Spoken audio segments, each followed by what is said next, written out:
Welcome. I'm David Levi Strauss, Chair of the Graduate Program in Art Criticism and Writing here at the School of Visual Arts. This is the last lecture in our spring series. We'll begin again in September with Marcus Boone on practice. If an alien came to Earth right now and she was an intellectual, she might be surprised to find American art students steeped in Foucault and Deleuze and Rancière, but ignorant of almost all American philosophy. This alien would probably conclude that the tradition of American philosophy must have nothing to recommend it as a guide to future forms, unless the alien was lucky enough to run into Joan Richardson. Richardson's book, A Natural History of Pragmatism, has been called, quote, nothing less than a revolution in our understanding of that native New World philosophy. What's most exciting to me and my students in her readings of Jonathan Edwards and Ralph Waldo Emerson, William and Henry James, and Wallace Stevens and Gertrude Stein is her concentration on the shaping of an American aesthetic through writing. It opens the field. Joan Richardson is professor of English, Comparative Literature, and American Studies at the CUNY Graduate Center. She's the author of a 2-volume biography of the poet Wallace Stevens and the co-editor of the Library of America volume of Stevens' collected poetry and prose. Her essays on Stevens, Emerson, Jonathan Edwards, Alfred North Whitehead, William James, and pragmatism have appeared widely in journals. A Natural History of Pragmatism, The Fact of Feeling from Jonathan Edwards to Gertrude Stein, was published by Cambridge University Press in 2007. I know that she's currently working on 3 new books, including An Experiment in Hybrid Form, a secular spiritual autobiography called Images, Shadows of Divine Things, the latter with the help of, we found out today, officially a Guggenheim Fellowship. Congratulations. Tonight she's going to talk about the influence of Darwin on Emerson and those following him into newly imagined territories of becoming. The title of her talk is Into the Cosmic Weather, Imagination as Value. Please welcome Joan Richardson. Thank you all for coming. Let me begin by thanking David Levi Strauss for inviting me to give this talk. I was thrilled to be asked, and this feeling over these last months, combined with imagining you, my audience, interested in and informed about ways of seeing, practiced in translating the invisible into the visible, has sparked the particular set of, let's call them scenes, that I shall present this evening. There are 21 scenes, 1 act. The opening scene, to set the stage as it were, is a passage from Emerson's journals. 1. There is a process in the mind very analogous to crystallization in the mineral kingdom. I think of a fact of singular beauty and interest.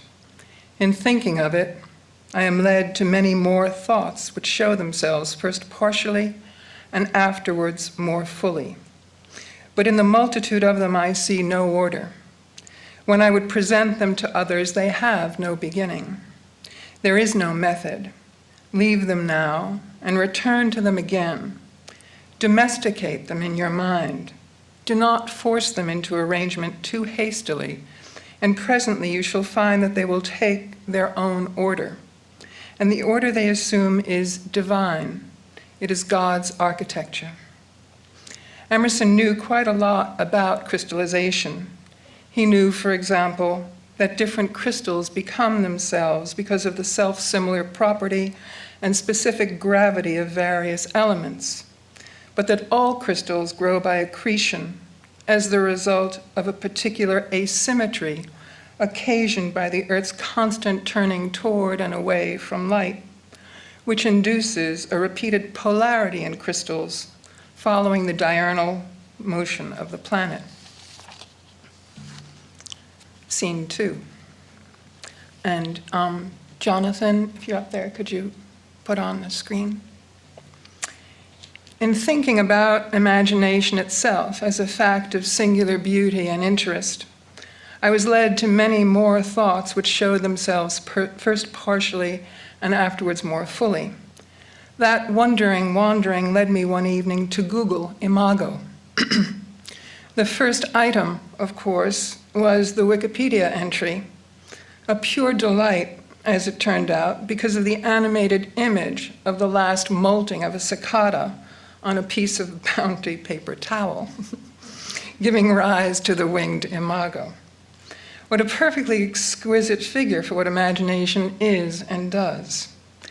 I realized as I kept watching this moment repeat, seeing the imago emerge, fully formed, with its wings unfolding and flexing, that it must have been from having observed such a birth, in fact, in nature, that the archaic Greek poet Hesiod, 700 BCE, came up with the idea of Athena, with her winged helmet bursting from the head of Zeus. Athena, virgin goddess of wisdom, quite an image. I could not have had this association without having my own representation of this mythological birth somewhere, in what I will name for now as a place or function or faculty, my imagination. Scene 3. The moment our discourse rises above the ground line of familiar facts, writes Emerson in Nature, 1836, the anonymously published azure-colored volume that began an American revolution in seeing and saying. The moment our discourse rises above the ground line of familiar facts and is inflamed with passion or exalted by thought, it clothes itself in images. A man conversing in earnest, if he watch his intellectual processes, will find that a material image, more or less luminous, arises in his mind, contemporaneous with every thought, which furnishes the vestment of the thought. This imagery is spontaneous. It is the blending of experience with the present action of the mind. It is proper creation. It is the working of the original cause through the instruments he has already made.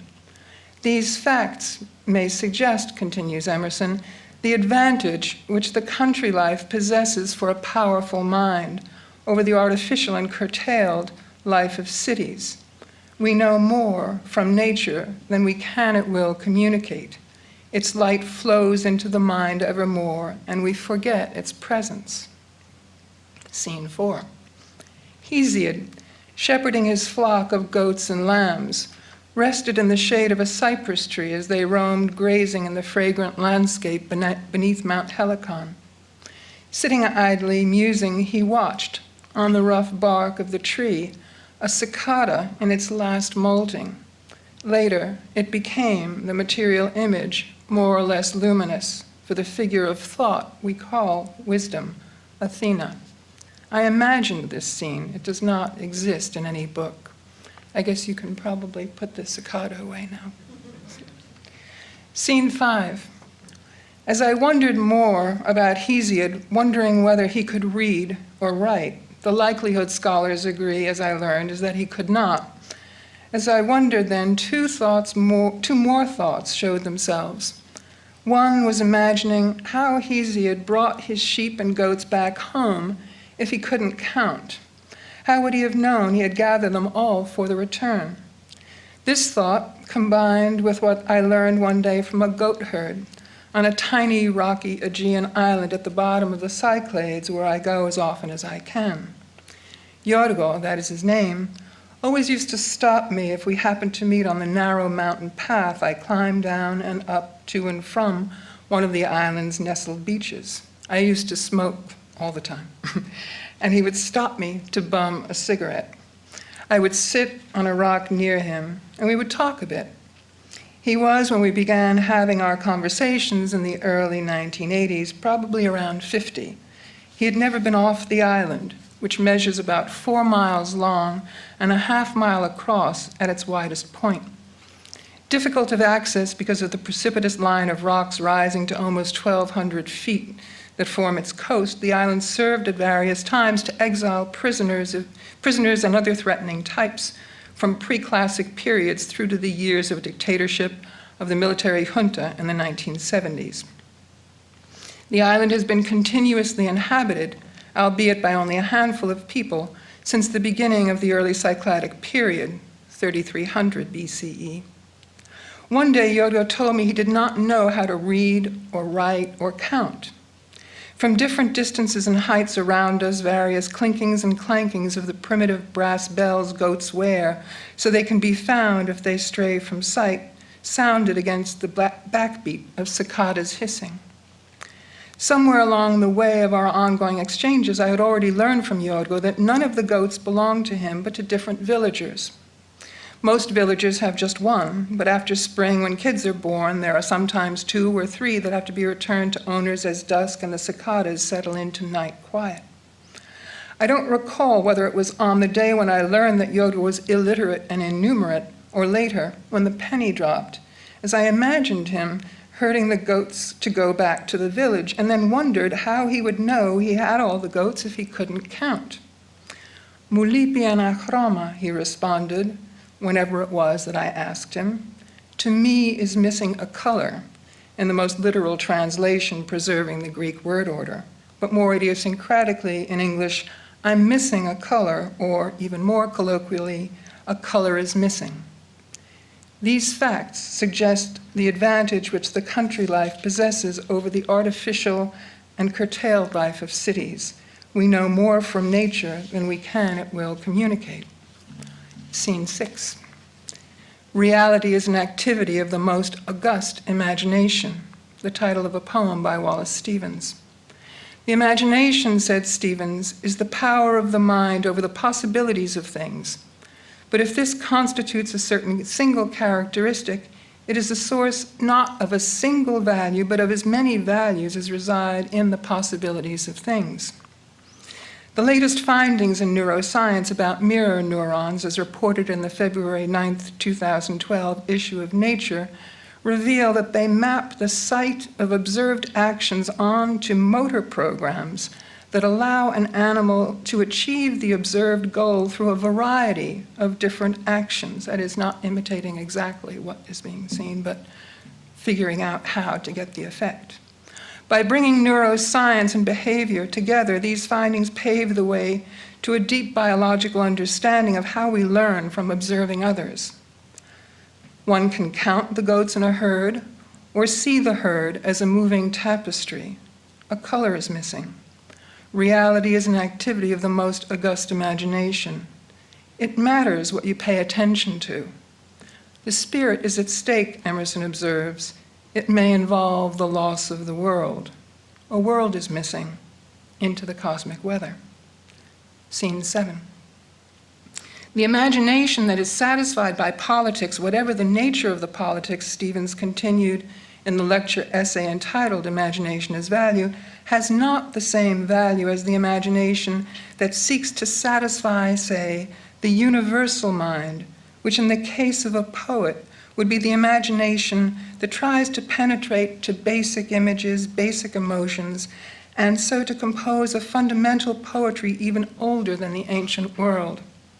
Guy Davenport noted that Niels Bohr attributed to his reading of Lucretius' great poem, De Rerum Natura, the subject of Stephen Greenblatt's latest hit, The Swerve, and usually translated as On the Nature of Things, or On the Order of Things, or The Nature of the Universe, but more accurately perhaps, of natural things, or even better, simply nature, the title Emerson chose for his 1836 volume. In any case, like one of Yorgo's goats, I've strayed. To return then. Guy Davenport noted that a clue to cracking the atom was found in Lucretius by Niels Bohr. This detail is from Davenport's essay on Wittgenstein and the appropriately titled, for our concern this evening, The Geography of the Imagination. It should be noted here, too, that Henri Bergson, the philosopher famous for having loosened us from the binding of time, le temps, into la durée, duration, like Proust confined to his bed in his cork-lined room, released by the tea-dipped Madeleine slowly dissolving on his tongue back into the painful paradise of lost time, this philosopher, devoted reader, correspondent, and first biographer in French of William James, also translated a significant portion of Lucretius' poem and added a rich commentary which anticipates what he later detailed in his groundbreaking 1896 volume, Matter and Memory, where we find this: "But the truth is that we shall never reach the past unless we frankly place ourselves within it. Essentially virtual, it cannot be known as something past unless we follow and adopt the movement by which it expands into a present image, thus emerging from obscurity into the light of day." Like the imago of our cicada. Oh, maybe I should have left him. Imagination as value. As Paul Grimstad offers in a book forum review of David Slavitt's recent translation of De Rerum Natura into 6-beat English lines, Lucretius' lyric treatise, published in the 1st century BCE, predicts everything from atomic physics to the existence of DNA and casts it all in melodious hexameters. Think of atoms and their compounds, Lucretius says, as the building up of different words from the rearrangements of the same letters. How was Titus Lucretius Carus able to see so deeply and far into things unfolding? All our progress is an unfolding, Emerson offers in his lecture essay, Intellect. He goes on, "You have first an instinct, then an opinion, then a knowledge as the plant has root, bud, and fruit. Trust the instinct to the end, though you can render no reason. It is vain to hurry it. By trusting it to the end, it shall ripen into truth, and you shall know why you believe. We lie in the lap of an immense intelligence." Scene 8. One of the earliest memories of Charles Sanders Peirce, deviser with his dear friend William James of the philosophical method we know as pragmatism, was of hearing Emerson lecture, and though not understanding, he was about 5 years old at the time, being transported by the transcendentalist strain of the Sage of Concord's voice. Peirce's father, the noted Harvard mathematician and astronomer Benjamin Peirce, a friend of Emerson's, used to keep his young son awake through the night to sharpen his powers of concentration as they looked through telescopes at the light of stars long dead, burned out eons before our planet had even begun to spin itself into being out of stardust.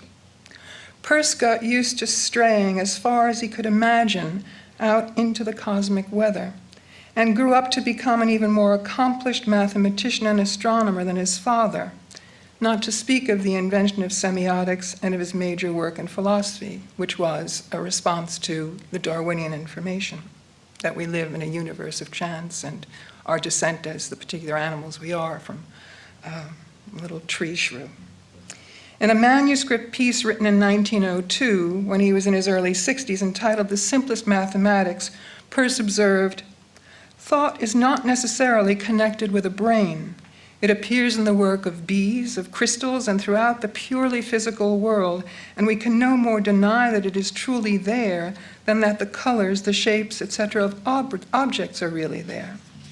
Sharing the Kantian faith sharpened into theory by decades of continued habits of conversation with nature, earlier in 1892, after decades of conversation as well with William James, Chauncey Wright, Josiah Royce, and a few others who together came to call themselves the Metaphysical Club, Peirce contributed to the Monist, an important journal of philosophy, a paper entitled Man's Glassy Essence, in which we find the following.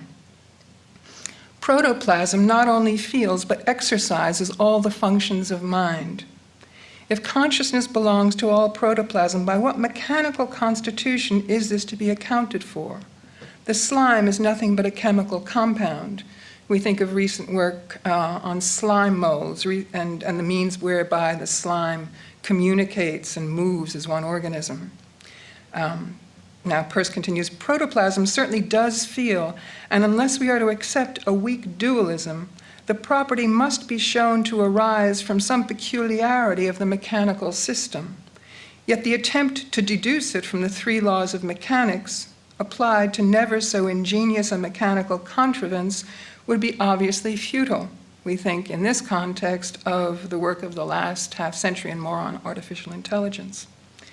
It, the property of feeling, Peirce goes on, can never be explained unless we admit that physical events are but degraded or undeveloped forms of psychical action.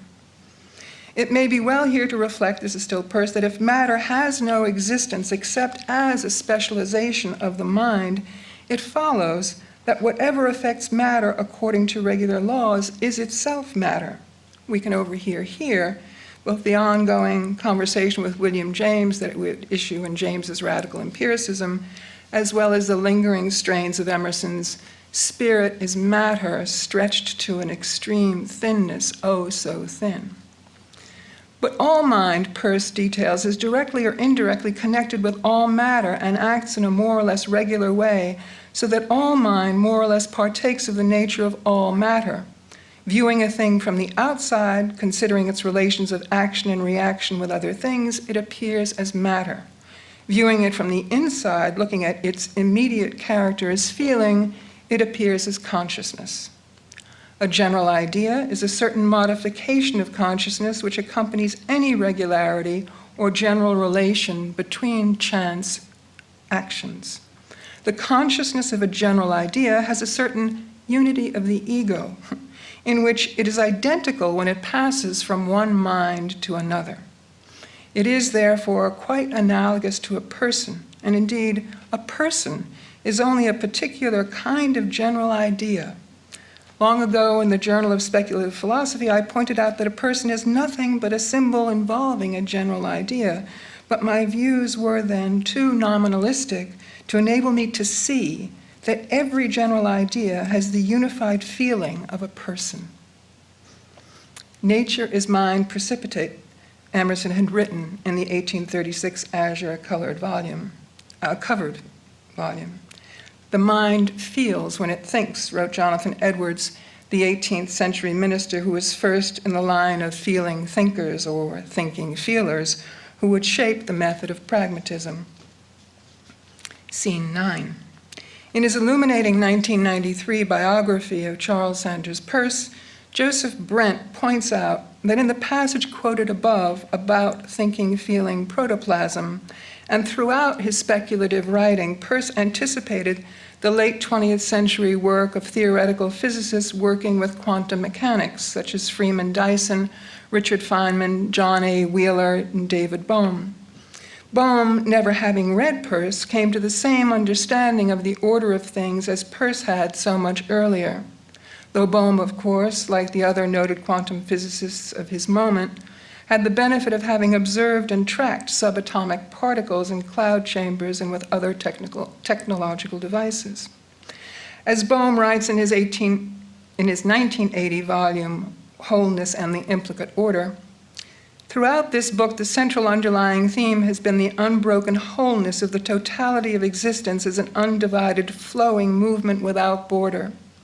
It seems clear that the implicate order is particularly suitable for the understanding of such unbroken wholeness and flowing movement, for in the implicate order, the totality of existence is enfolded within each region of space and time.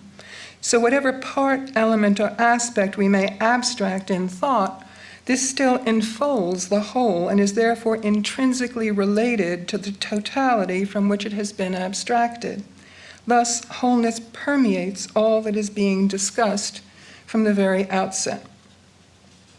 Peirce's name for this undivided, flowing movement without border is synechism, a word derived from the Greek verb synecho, meaning continuing and holding together, originally describing the moving together in rhythm of tiers of rowers on a bireme or trireme, propelling their archaic craft through the wine-dark sea.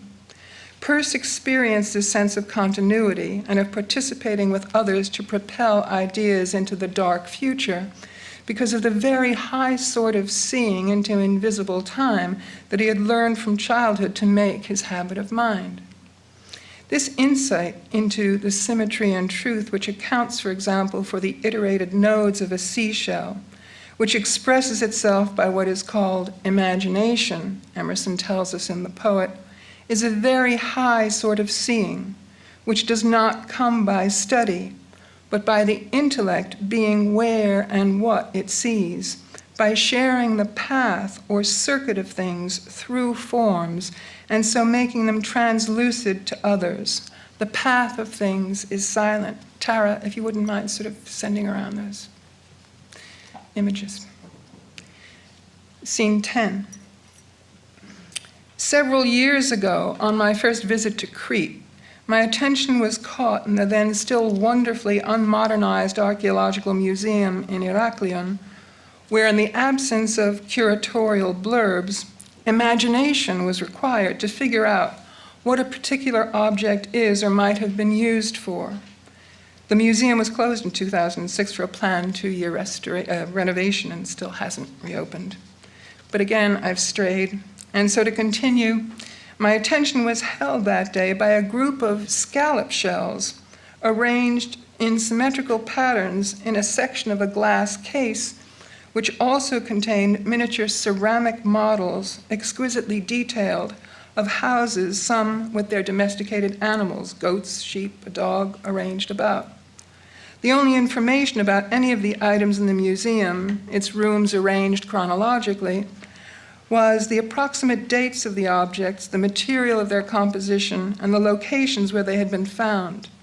The museum's collection covers a 5,500-year period from the Neolithic through the Minoan, into the Minoan through the Roman 4th century CE. The objects in the case with the scallop shells dated from early Minoan, 3000 to 2200 BCE. I was first quite astonished that the shells had lasted for almost 5,000 years. But then on reading that they were, like the miniature houses and beasts, ceramic, made of local clay, I became even more curious, wondering what purpose these perfect imitations, each one varied in the tonalities and iterations of striation, could have served. Knowing of the keen attention to natural forms of all kinds that would later issue in the elaborately detailed renderings of flowers, fish, monkeys, snakes, reeds, ducks, deer, on the frescoed walls of Minoan houses and palaces, I imagined that the artisans who had fashioned these shells did so to learn about the order of nature from imitating her form so closely that an observer would not be able to tell the difference between a real scallop shell and one so patiently crafted. An impulse I knew, for example, to be a motive in much of the work of contemporary artist V.S. Selmans. For many years after, in teaching, I used what I had imagined in accounting for these scallop shells to illustrate the kind of attention Emerson, Darwin, Peirce, Niels Bohr, Einstein, Watson, and Crick all had exercised in their practice as natural historians of what has to be imagined before it can be found. Only 17 days ago, gathering my thoughts about this experience to bring home to you this evening what I learned from this imagining, did I find, through the virtual digging Google sites provide, a dissertation written in 2001 detailing the emergence and evolution of oil lamps from the Neolithic through the Roman period in the Eastern Mediterranean. Coincident with small stones having natural indentations sufficient to hold oil extracted from fish were scallop shells, all found deep in caves. Between 2000 and 1400 BCE, oil lamps fashioned in the shape of scallop shells were common in settlements bordering the sea, such as those in Crete. So important was this item, writes the author of the dissertation, that oil lamps were buried with the dead to comfort the soul and to light the way to the hereafter. Lamps lit the interior of dark tombs. Lamps were used to honor the memory of the deceased as well as acting against evil spirits. I realized then that the models of their houses were also sent along with the dead to comfort and remind them of being, or at least I imagine that to be the case. Scene 11. Hesiod's manner of composition was rhapsodizing. The word's root means to stitch, to sew. The illiterate singer stitched his lines together with material images more or less luminous that he and his listeners would remember as the vestment of the thought that had called gathered them. William James Melanchthon to Persis Luther, sharing the same insight into the continuity of mind and matter, matter and memory, understood profoundly the function played by words in mediating, trying to net a catch from the undivided flowing movement without borders of what he called pure experience, what Peirce called firstness, what David Bohm called the implicate order.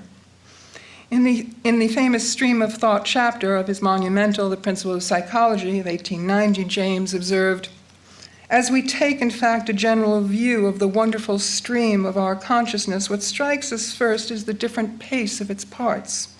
Like a bird's life, it seems to be made of an alternation of flights and perchings.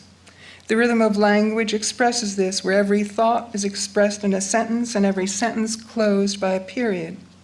The resting places are usually occupied by sensorial imaginations of some sort, whose peculiarity is that they can be held before the mind for an indefinite time and contemplated without changing.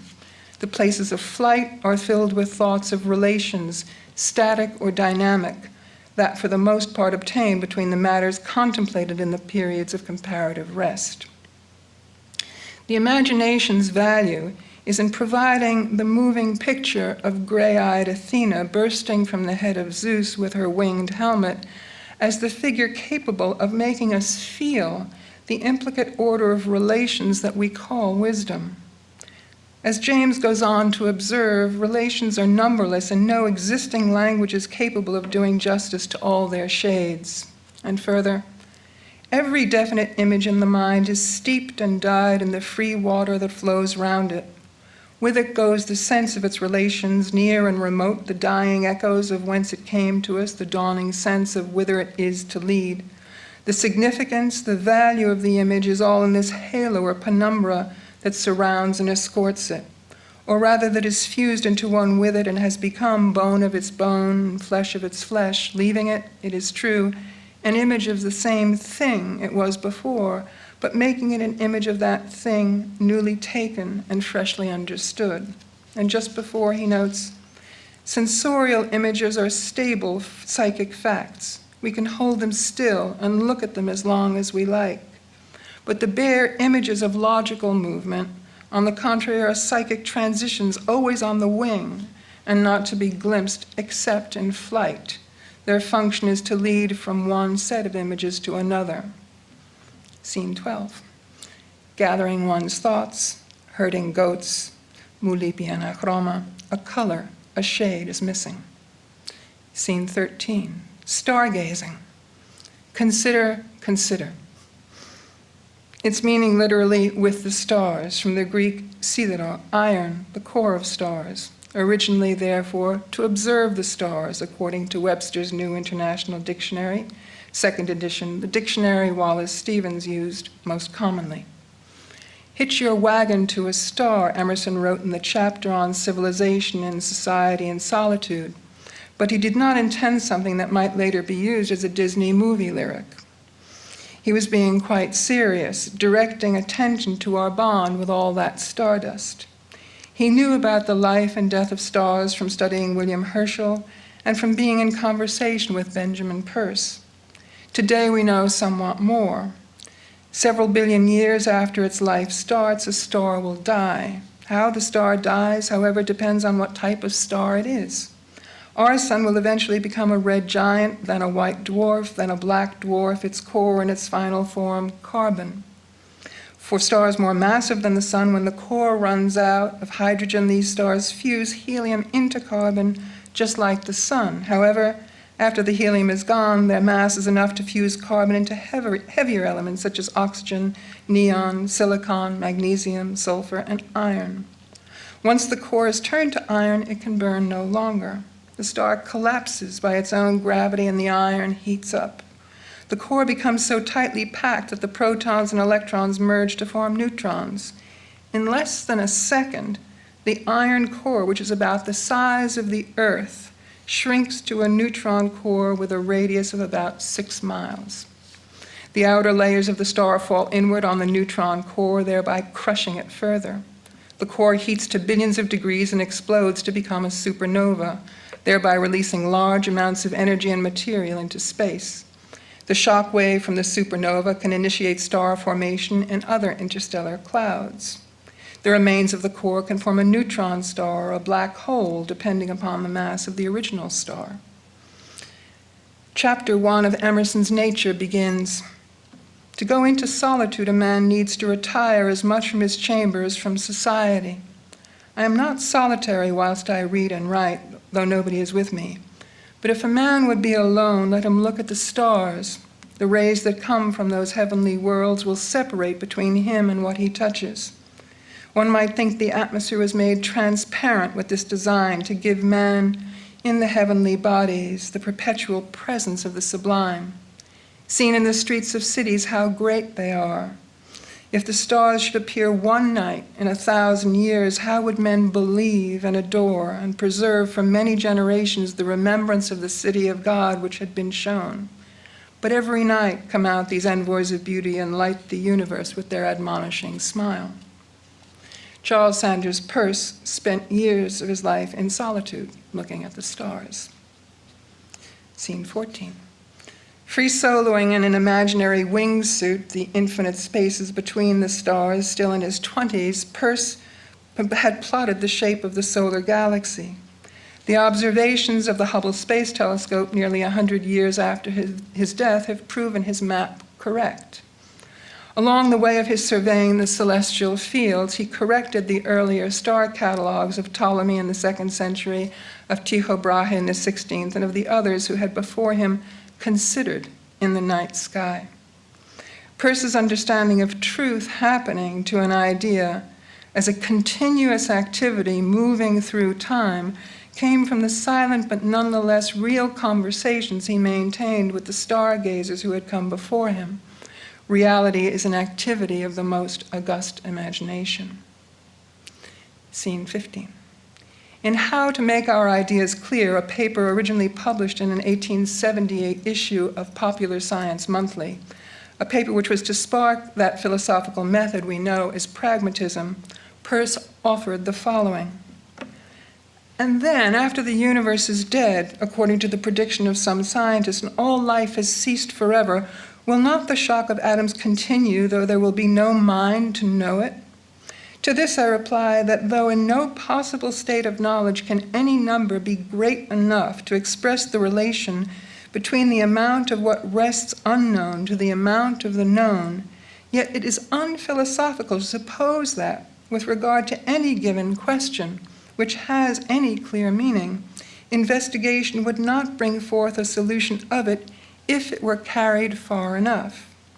Who would have said a few years ago that we could ever know of what substances stars are made, whose light may have been longer in reaching us than the human race has existed? Who can be sure of what we shall not know in a few hundred years? Who can guess what would be the result of continuing the pursuit of science for 10,000 years with the activity of the last 100? And if it were to go on for 1,000,000 or 1,000,000,000 or any number of years you please, how is it possible to say there is any question which might not ultimately be solved? But it may be objected," he goes on, "why make so much of these remote considerations, especially when it is your principle that only practical distinctions have a meaning? Well, I must confess that it makes very little difference whether we say that a stone from the bottom of the ocean in complete darkness is brilliant or not. That is to say, that it probably makes no difference, remembering always that the stone may be fished up tomorrow, but that there are gems at the bottom of the sea, flowers in the untraveled desert, etc., are propositions which, like that about a diamond being hard when it is not pressed, concern much more the arrangement of our language than they do the meaning of our ideas." Scene 16. I came to Peirce as I did to William James and to Emerson through Wallace Stevens, whose father, I was to learn, read Peirce's papers as they were published in the 1870s and 1890s in Popular Science Monthly and The Monist, and who in letters to his son during the years the young poet was studying at Harvard would punctuate his missives with paraphrased lessons he had learned from Peirce about how to make our ideas clear about the nature of the sun and stars, about thinking and feeling. Do not look at facts, but through them, he wrote in one letter. Scene 17. Stars at Tallapoosa, a poem from Stevens' first collection, Harmonium, published in 1923. The lines are straight and swift between the stars. The night is not the cradle that they cry, the criers undulating the deep ocean phrase. The lines are much too dark and much too sharp. The mind herein attains simplicity. There is no moon on single silvered leaf. The body is no body to be seen, but is an eye that studies its black lid. Let these be your delight, secretive hunter, wading the sea lines, moist and ever mingling, mounting the earth lines, long and lax, lethargic. These lines are swift and full without diverging. The melon flower, nor dew nor web of either is like to these, but in yourself is like. A sheaf of brilliant arrows flying and falling straightway for their pleasure that is all bright-edged and cold. Or, if not arrows, then the nimblest motions making recoveries of young nakedness and the lost vehemence that midnights hold. Scene 18. What is called imagination is a very high sort of seeing which does not come by study, but by the intellect being where and what it sees, by sharing the path or circuit of things through forms and so making them translucid to others. The path of things is silent. Earlier in the poet, Emerson observes, bare lists of words are found suggestive to an imaginative and excited mind. Day and night, house and garden, a few books, a few actions, serve as well as would all trades and spectacles. We are far from having exhausted the significance of the few symbols we use. We come to use them yet with a terrible simplicity. Every word was once a poem. Every new relation is a new word. Scene 19. On the island, there is also a man named Achilles, who until the late 80s, when the dock was built, permitting easier import of all manner of things, made shoes and sandals from the hides of island oxen. He is, in spite of his talent and the current availability of at least some mass-produced footwear, usually barefoot, and now does odd jobs for builders, gathers his olives, figs, prickly pears in season, and tends to his own small flock of goats. Unlike Yorgo, he is literate and has basic mathematical skills. He reads through every night until dawn in one of the encyclopedias left behind by a teacher who had once lived on the island. Achilles, too, has never been off the island, but knows every detail about Abyssinia, to the height and exact meters of its mountains, as he also knows the names of mountains and craters of the moon. Zagat, Rabbi Levi, Cyril, Catherine, Kant, Descartes, Théophile, Tacite, Tycho, Halley, Hind, Herodotus, Argelander, Albategnius, Pontanus, Playfair, Plutarch, Peirce, Arianus, Archimedes, Werner, Poisson, Almanon, Azavi, Gemma Fricino, Ptolemaeus, Buch, Bushing, Vitruvius, Aben-Ezra, Darwin, Jeba, Huygens, Albufeira, Dahlin, Timaeus, Polybe, Fermat, Sacrobosco, Endymion. One night around 2 a.m., I passed his house, the door open, as doors usually are throughout the summer nights, and he was greedily digging out the remaining flesh from a cooked goat's head with his pocket knife. Scene 20. The acute awareness that there seems to be no necessary and universal connection between accidentally repeated sense impressions left the mind confronting an abyss. Observes Barbara Maria Stafford in Visual Analogy.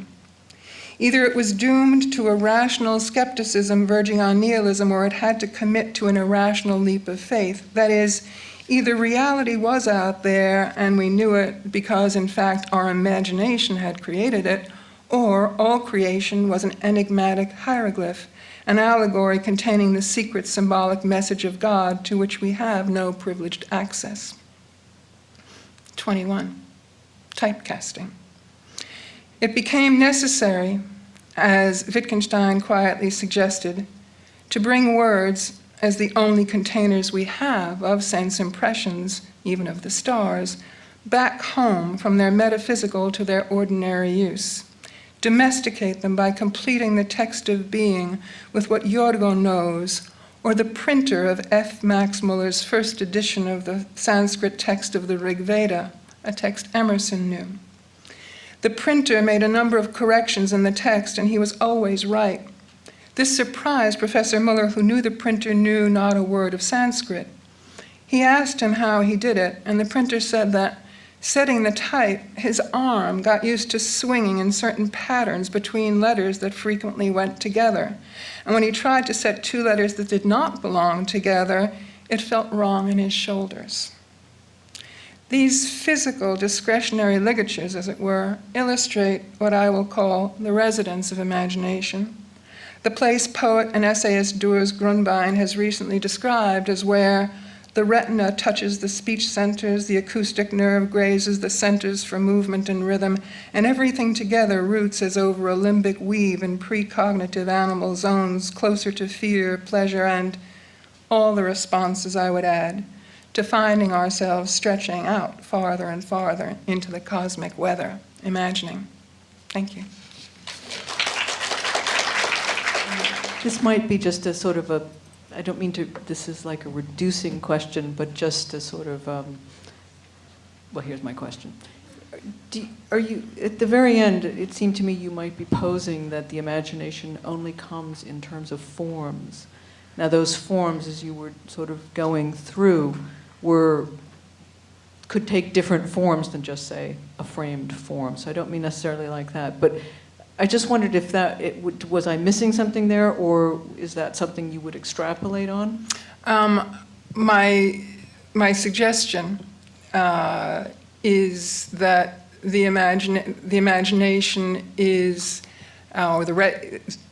what touches that implicate order that David Bohm talks about, and that the process that William James observing that the mind moves in different paces. Neuroscientists today have observed that what it is that they call thinking happens at levels that are far below whatever it is that we know as consciousness as we know it being just the top tenth, and that the processing of that other information happens much more quickly, and the imagination I would offer, I mean, I think that's why poets have a sense of it, is a place where that knowledge is emergent, is there, and it's not that it is a form, but it is a knowing, and it's moving, and every once in a while there is a material image more or less luminous that we can have to fix it for a while and observe it and see what's feeding into it, like the figure of Athena, and that the imagination is the mediate. It's the mediating function that connects us to knowing that even inanimate things have. For example, Jonathan Edwards has a beautiful description of what it would be to describe nothingness.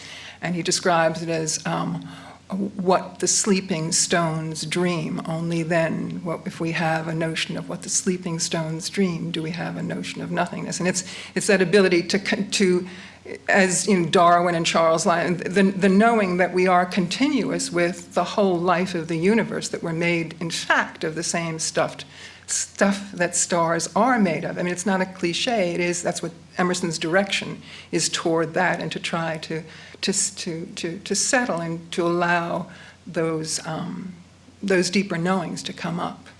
What you were saying was that perhaps another way of thinking about it was that it would literally be another way of thinking about form itself. In other words, form doesn't have to necessarily have something in which you have a sense of like a grasped form or a luminous form or however you want to stretch that sense of form out. but rather that form comes. In other words, the implicate order is that there is nothing which is separate from order, however you want to describe it, and in order is, let's say, flow, just to take one. And that flow might have its own form that isn't necessarily something we could completely articulate Right. as a frame form. But that doesn't mean that it isn't, I mean, that's what I think you were saying, sort of it's more to sort of say, to accept that which is not formless, quote unquote, because there would be no such thing, but that it is not described correctly as formless or formed. Am I going off on the deep end here? Sorry. Well, Wallace Stevens can help. Wallace Stevens said, form gulping after formlessness, is a way of articulating that. Yes.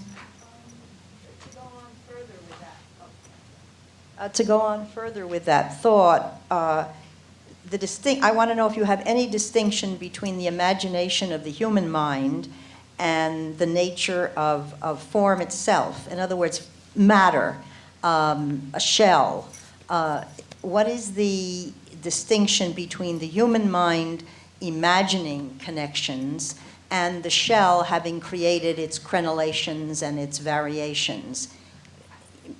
It was hard to distinguish, I think that ultimately there is no distinction. I think that we secrete, the shell is an adaptation to an environment, and our imaginations adapt us to environments. So in other words, there's no hierarchy. It's all on an equal plane of cognition, of imagination. It's that cynicism that there is the continuity of all matter into spirit, and that there is a continuity of the whole universal plenum. Sort of going against Neoplatonism in some ways, no?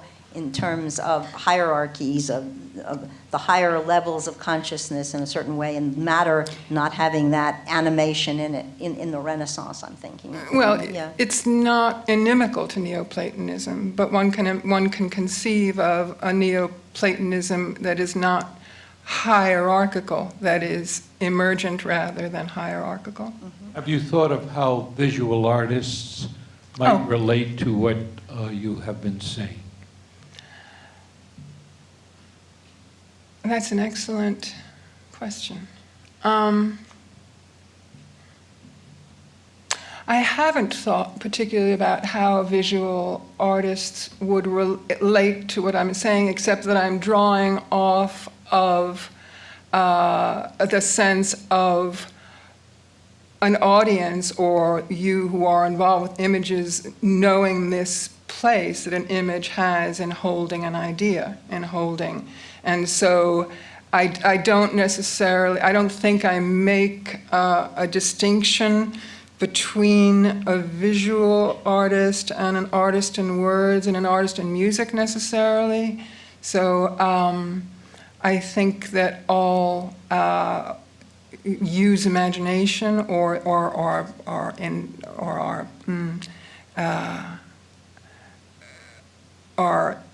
working out of the same kind of activity as reality, as the activity of that imagination. This is wonderful. Thank you so much. Thank you. If you're willing to share with us, I would love to hear how this pursuit has affected your own use of your imagination or your own process, your own way of thinking about these things. Does that make sense?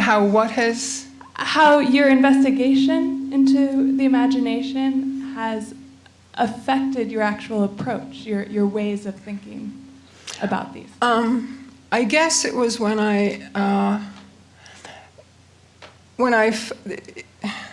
it began when I imagined what gravity was a very, very long time ago. At one point, I really could understand how something spinning in space would create a pool, and sort of a pool of activity and cause, and that was many, many years ago.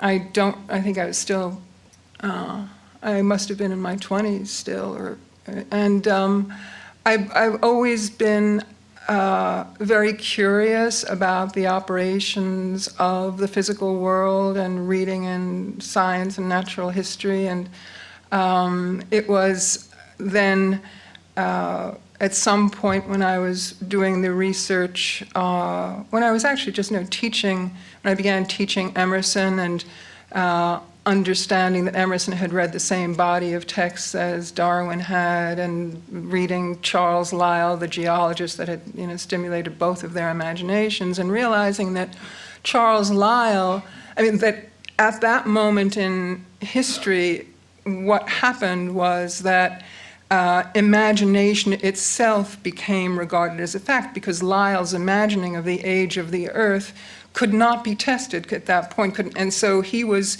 using his imagination to add something to reality. And so at that point, it was just, I guess I began more and more carefully pinning the readings of those poets and writers I admired to the developments in their historical moments of particular cosmological or scientific developments, and realizing that, of course, those developments had to have something to do with how they saw or how they imagined. And so now my own process of imagining is always to try to imagine, well, what would it be if string theory were right? And I can't get there yet, but I'll keep trying to imagine that, and then understanding, for example, that certain natural processes, like the formation of a crystal, happens because of the crystal in the earth, turning with the earth, and the different lattices forming as the earth. And so everything happens because of the continuing motion, and so continuing motion is always a part of my own process now and thinking of it. So just listening to you then, it occurred to me, and maybe this is just a very straightforward and simple notion, but maybe it needs to be said or asked, which is the idea of the imagined or imagining always projective, always something that has something to do with futurity, with the notion of the future, and is the agent of that projection or that imagine. And the way you were speaking just now, it just seemed like it was something that would always be imminent, something that was not yet happen, and whether. And then I began to think about the possibility of muteness in relation to imagining, and then how the action of language, which I think you detail beautifully certainly with James. How language is somehow the agent of this possibility of, I'm not quite sure what I'm saying, but there's something about the analogies that you draw all the way through, and all of these people seem to be fascinated by a kind of a set of analogies that fuels an imagined space. But I guess the basic question is something about muteness in relation to language, in relation to projecting into some kind of sense of the future. Thank you. I don't think that the imagination is only future-oriented. I think that it's an activity of recuperation. It's a stretching back to go forward, and it's a continuity, and finding from what you know what you can know. It's that kind of feed forward, feedback, mechanism that cognitive scientists describe now. But it's much more profound than that, because, for example, from our conversations, and I use this example all the time of Darwin and so many other scientists coming to understand Darwin's first. The trigger that enabled him to begin to conceive of what would later come to be known as evolution was reading Paradise Lost again and again as he was walking, as on the voyage of the Beagle and walking through South America. And he was particularly struck by, of course, the descriptions of chaos and anarchy. But what was more effective was the disruptive syntax of Paradise Lost, where the verb is up here and the subject is down here and everything is inverted. And so it's the movement of the syntax. And I think it's not the words themselves, but that's like Peirce saying it's something about in the arrangement of the words, the movement of what it is that we share with the rest of the universe can come through. But I think that there is that beautiful line from Emerson, the path of things is silent. I mean, that one needs to be still and quiet to attend to that, which is full of a different kind of sounding, of fathoming, and that this is our medium, our language, and we have to find a way of. But I think that it's a necessary part of it, the muteness of being really, really mute, quiet. For a while. Of reception. I mean, I don't think one can receive without being quiet for a long time. As related to silence and questions of the future, I was just wondering if you think the imagination is in crisis or in peril at all. I mean, I'm just thinking of sort of increased life in cities without leavings and losing the stars in cities, and sort of the effects of technology, people thinking about our inability to hold an idea or pay attention or focus on one thing for periods of time, and also losing shared information or shared body of text. I was just wondering if you think the imagination's in crisis at all, or if there's always new possibilities, a new digital syntax for forms. Say the last thing again, Jay. It's sort of a new digital syntax. Yeah, I'm very troubled about our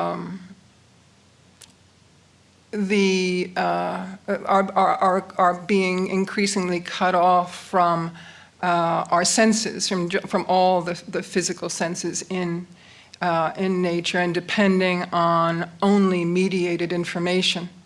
I also have trust that I don't think the imagination itself is in crisis. I think that I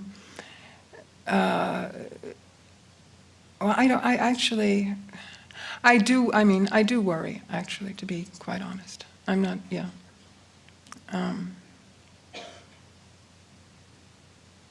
I don't know where it can find nourishment if there's always surrounding us constant noise and chatter, and it's impossible to have the muteness and the reception and the quiet if that's going on. And you have to show, the whole aesthetic means, to feel, and the more you shut down your senses, the less you can feel and the less you can begin to engage the continuity with the rest of the physical universe, the physical world. Yeah, so there's a great deal to be worried about. I mean, it was slightly reassuring to sort of imagine you reading and looking at the imagos and thinking about the imagos, and also the sort of the list that you went through near the end of your talk, sort of next to the idea of the goat herder. The goat herder reading his encyclopedia. I mean, there was. Yeah. I mean, I think that the reading, reading in quiet, or one can read. It's the ability to extend oneself into different spaces, and and imagine, not only to imagine into a future, but to imagine it being pre-literate. To be a goat herd on. That experience of knowing, of meeting and knowing Yorgo. Was profoundly important to me, because it struck me that I had no idea what it would feel like to be in a world without being able to read or count, but that I could be in that world and function it prompted a desire at a certain moment. If I could unread everything I had read, who would I be? What would I be? You know, and yeah. But I'm grateful for reading. You were talking about stitching with images, Mm-hmm. and I'm wondering if you could call that experience in reason. Experience in reason. In reason. Experience In reason. in reason. Yes. That is that, are you asking whether I think that reasoning is a process of stitching ideas together? Well, I'm asking if the stitching with images is a different way or a better way to put something together without...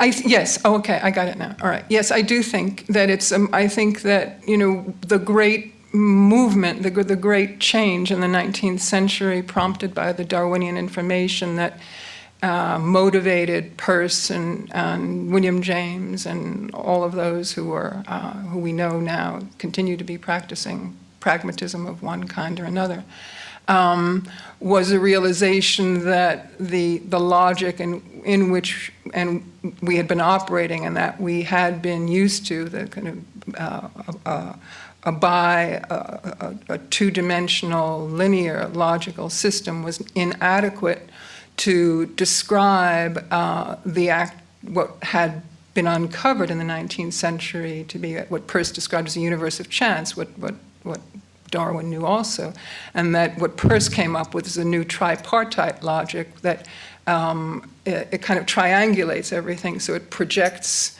the idea into another dimension, as it were, and so it's a logical system. His semiotic is a logical system that tries to imitate organic form. Emerson, somewhere in one of his essays, I think in History, describes the growth of an embryo, that an embryo grows not in one direction in a line unfolding, but it grows out of three directions simultaneously, and it grows organically from the inside out, like a leaf from the node on a stem.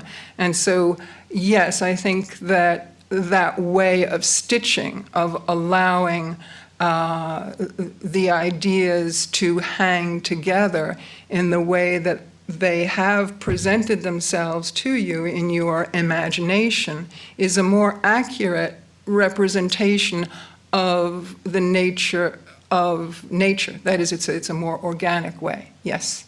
Thank you.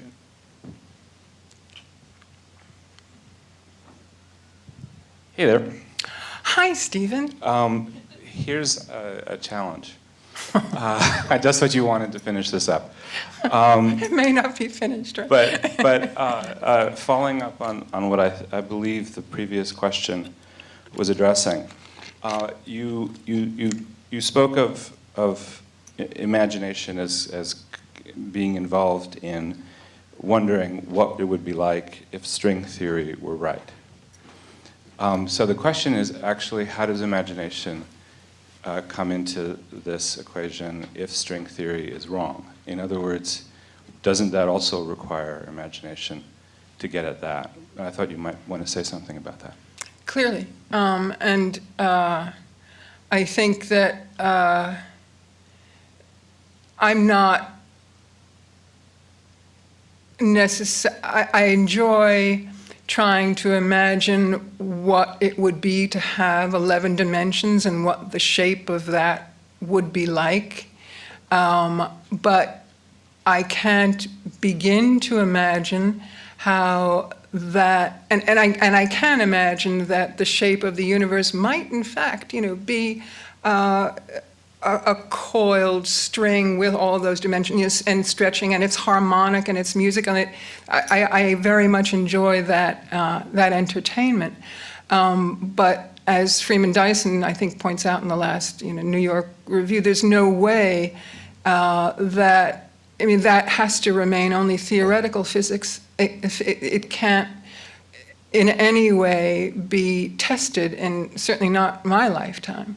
And so I would like to entertain and do entertain as many other descriptions of the universe as are being offered at this point. So, and that is pure pragmatism, and that is, to the pragmatist premise being that you entertain as many possibilities as you have and select the one that makes most sense given the evidence and the nature of the world that you're inhabiting.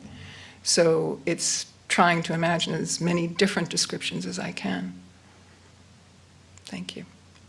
I was wondering, I took a philosophy class in high school, and I forgot who the philosopher was, but I remember him discussing the idea that it is impossible to imagine something that hasn't existed in at least our perception, I guess. But I was wondering how you would talk about, like, for example, if we were to imagine a creature, it would have to have had things that we know to exist in our world. So I want to know what you think about, like, the 11th dimensions and trying to imagine what something that we don't know exists and how we imagine that to exist, and how does that work from your perspective, if that makes any sense. I think that, well, Emerson says, we can ask no questions that we don't know already have the answers. Just as we have these other levels of knowing that we don't yet have necessarily the tools or the language to describe, or we don't have the quickness of the language to describe, or we don't have, but those, there was a 19th century physicist by the name of Gustav Fechner who was very important to William James, and he described consciousness, the ordinary consciousness, as being, he said, to imagine a harbor, a bay where there are just many, many, many islets, popping up. But in this bay, it's a place where it's such that there's a great tide that comes in and out every day. And so when the tide is in, you have this bay and there are all of these little islets. And that is what ordinary consciousness is. That's what we know. But when the tide goes out, you see that all of these islets are actually one continent and that these are all mountain peaks. And as the tide goes out, you're accessing deeper ways of knowing. I mean, things that have, things that we don't necessarily know we know are stored somewhere in our genetic inheritance. And so if something comes up, we should ask yourself, well, why is this coming up? Where is this coming from? Why do I have this notion, or why do I have, this desire to know more about this? Or, what is a dimension? I mean, is it even reasonable to think of a universe or of strings having 11 dimensions? What would that be like? Or, is it all feasible? And that's I can't come up with these answers now, but as Peirce offers, over the long period of continuing exploration of these questions, these answers do emerge. And the truth is something that is always emergent in a future. So it's important to question why you do have certain imaginings and to follow them through. Thank you, Joan. Thank you, Lee. Thank you all very, very much.